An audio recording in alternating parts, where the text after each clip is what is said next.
One of the things I'm most excited for this Seattle Seahawks season is the offense.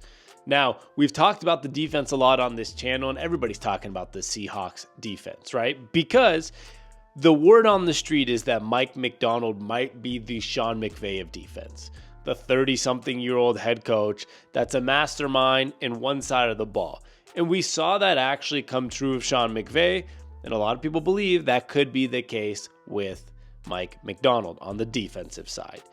But that's not why I'm that excited about this year. I'm that excited because this offense could actually do something really special that we haven't seen in a while. Now, let's mention the defense for a second, because I don't want to get this twisted that the defense is something that's not good or not something to be excited about. I just think it's obvious that the defense will be better. I know Pete Carroll was a defensive head coach, but whatever his philosophies were doing or whatever he was doing in the building was kind of washing away from the players. It wasn't working. We know Mike Macdonald's going to change this defense. He's done it everywhere he's been, even though he's young. And even if it's not this year, it might be next year or the one after, where it ends up being one of the top 5 defenses in football. But why is the offense exciting? Is because we have the guys already. The defense, we're patching together some guys. The linebacking core, it's not with Jerome Baker and Tyrell Dodson. It's trying to put it together for a year or two and figure out who we're going to work with. On the offensive end, we have things set. Already, the last 2 seasons, the problem hasn't been the offense. A lot of people love to say, well, the Seahawks, 9-8 with Geno Smith every year. Well, was the offense really the biggest issue? Was Shane Waldron great? Maybe not. Maybe he wasn't the best offensive coordinator, but was that the issue? And the answer is no. The issue a lot of times was that the defense was giving up 400, 500 yards. They were giving up historical yards per game numbers. They were giving up days of against the Ravens, 37 points. I know our offense only scored 3, but that's because Mike Macdonald was on the other side and that defense was insane. But the offense most of the year was not the issue. The issue was the defense. The offense has pieces. Now, the offensive line's had some struggles. Obviously, we know that. But at the end of the day, Geno Smith's been a pretty decent quarterback. He was an NFL top 100 player last year. He's not going to be this year, but he is, one of those quarterbacks that at least at the minimum is somewhere in that 15 best quarterback range. And that's not always an issue. Now, we're not talking about, it's not Russell Wilson of the 2015, 16, 17 era, but he's not the problem.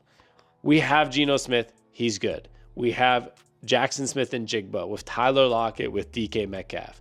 And we have Noah Fant and Pharaoh Brown at the tight end position. We have Zach Charbonnet and Kenneth Walker at the running back position.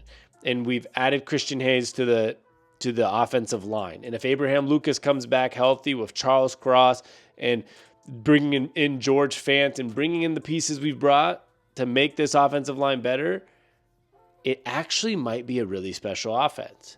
And obviously, not to forget Ryan Grubb. Now, the biggest thing I'm banking on is not the pieces I just said, right? We've had those receivers. We've had good tight ends. We've had this quarterback. We've had good running backs.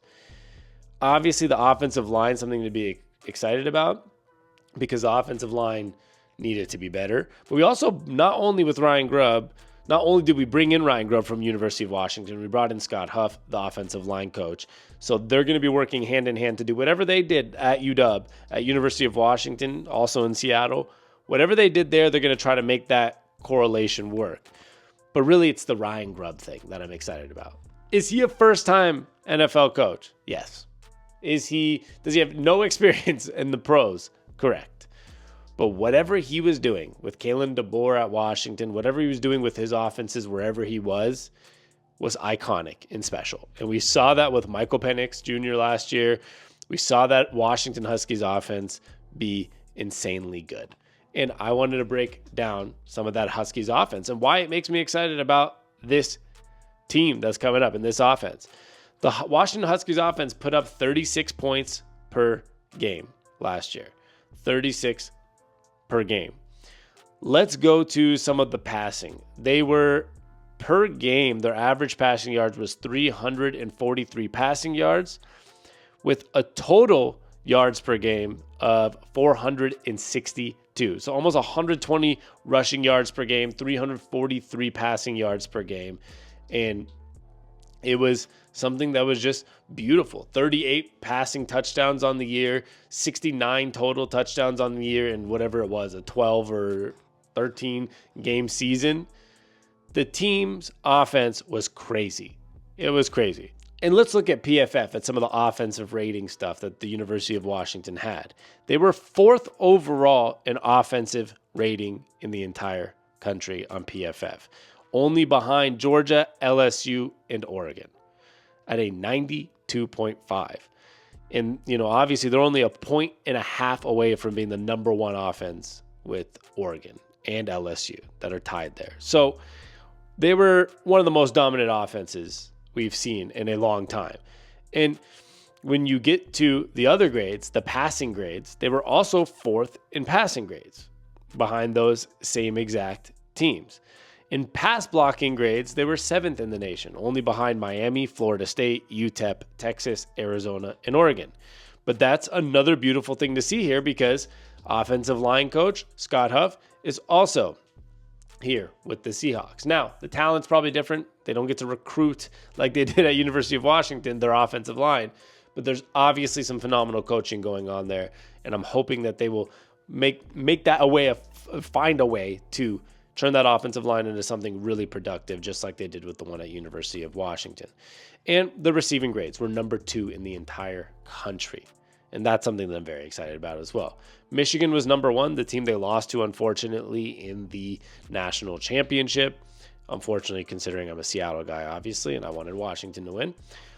But they were 2nd in the nation in receiving grades, right behind Michigan, ahead of Oregon, ahead of Arizona, ahead of Ohio State, ahead of Oklahoma.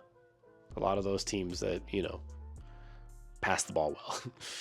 Let's remind ourselves, we have good tight ends in Pharaoh Brown and with Noah Fant, and obviously there's some other pieces we've brought in. We have Jackson Smith-Njigba, DK Metcalf, Tyler Lockett, Jake Bobo, a very good receiver core, far above the average, above the top 7, probably top 3 or 4 or 5 receiving cores in all of football. And you're bringing in a coach from college who helped build the University of Washington offense into the 2nd best receiving grade on PFF in all football, a top 4 offense, a top 4 passing team, a top 7 offensive blocking team. So offensive line pass blocking team that was scoring 36 points per game. And we're going to have a great offensive splitting reps between Ken Walker and Zach Charbonnet. We have a top 10 running back in Kenneth Walker and a phenomenal second running back in somebody like Zach Charbonnet. It's unbelievable to have a guy like that as your number 2. And we have the receiving core is going to be interesting. Don't get me wrong. Can Jackson Smith-Njigba, emerge into the 2nd spot? I don't know who's going to fall back at that point. Tyler Lockett just does not seem like a number 3 receiver, but the age is happening. This passing attack has so many options, and that's what's so exciting about it. Obviously, as I mentioned earlier in the video, Charles Cross, Abraham Lucas must stay healthy. The offensive line must stay healthy. Got to figure out the center position. I'm hoping it's Olusegun Oluwatumi, but we don't know if that's going to be the full solution there. It all is very important, though. And simply, as Mike McDonald said, elegant simplicity. Elegant simplicity is what Mike McDonald asked the offense to be like. He was interviewed, obviously, during this camp, and they asked him, what do you expect from this offense? What do you expect from Ryan Grubb and this offense and Geno Smith? And his answer was simply elegant simplicity. Elegant simplicity. It's hard to say sometimes for me, but that's just how I am. Elegant simplicity. Can you talk a little bit about what you care about on offense now that you're head coach? Well, I think you go back to the identity of our football team. We want to be physical. We want to dictate terms. We want to be efficient. We want to operate fast for the quarterback and keep it consistent for him.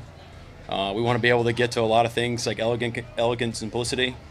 We're not just going to run inside zone 70 times a game. We're going to try to have answers and really attack what defenses do. I kind of love that, even though you can go through the comments on Twitter. It's funny when you go to this video. A lot of people are like, we don't even know what that means, but I love it. And that's how I feel. Elegant simplicity is exactly what I'd want my offense to sound like. It's simple, but it's beautiful. It operates effectively and efficiently, and the quarterback keeps it consistent. That sounds perfect to me. Go win games, go win fast, and that's what I like to hear. And speaking of winning fast, on top of that, you look at a situation, this is really important to me, which is you have the old philosophy of Pete Carroll and the new philosophy of Mike Macdonald. Pete Carroll, what was it? Can you win the game in the first quarter? Can you win in the second? No. Can you win in the third? No. Can you win in the fourth quarter? Yes. You can win the motherfucking game in the fourth quarter is what he used to say. Excuse my language to the young people watching. Mike Macdonald looks at it oppositely. They were talking about this with him on at camp in his interviews, and he was talking about what John Harbaugh taught him about you can either start the game behind or ahead. And I know it sounds dumb or it sounds simple, but it's the opposite of the Pete Carroll. Can you win in the first quarter? No. Second? No. Third? No. Fourth? Yeah, you can win. Yeah. Well, a lot of times what did the Seahawks have to do is have a comeback to win in that fourth quarter. The way Mike Macdonald talks about it, the way he's talking about, what you can do and what he learned from John Harbaugh is you're either going to be behind to start the game if they score first, or you're going to score first and you're going to be ahead. And so our goal is to always be ahead. And I kind of love that. Maybe the time of heart attack Seahawks football is over. Maybe the time of stressing out about every single moment is over.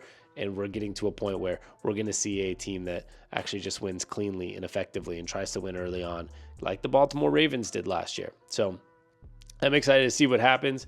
Please like and subscribe if you like these videos. Please check me out everywhere. I have an Instagram at SammyOnTap. If you hit me up and DM me there, I'll talk football with you, talk sports, talk whatever you want. So hit me up over there. I love y'all. And if you want to show me some love or support, I have a channel called Stuff with Sammy where I talk everything about my life, my business, being a creator. I do daily shorts of what I'm doing in my day-to-day life, and any support there would mean the world to me.